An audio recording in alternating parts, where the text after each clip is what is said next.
আবার ক্ষতিগ্রস্ত Russia. Russia কি আর উঠে দাঁড়াতে পারবে?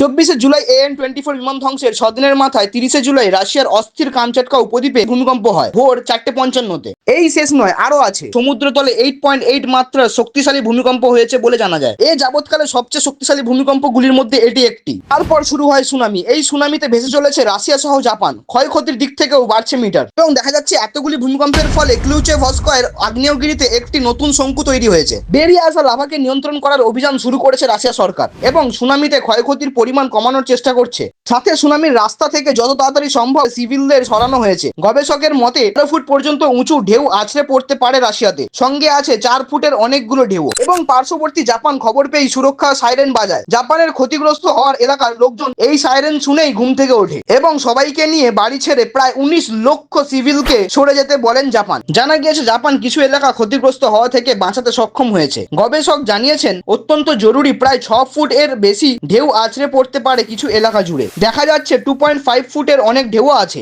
একদিকে রাশিয়া জাপান সমুদ্রে জলে ভাসছে, অন্যদিকে ভারতীয় সেনা দিচ্ছে জোরদার ধাক্কা পাকিস্তানের জঙ্গিদের। রীতিমতো সব ঘাঁটি খুঁজে শাস্তি দিচ্ছে তাদের। এবং এর সাথেই ভেসে চলেছে ভারতের বিভিন্ন স্থান। দার্জিলিং সহ কালিম্পংয়ে আলাদাই বন্যা।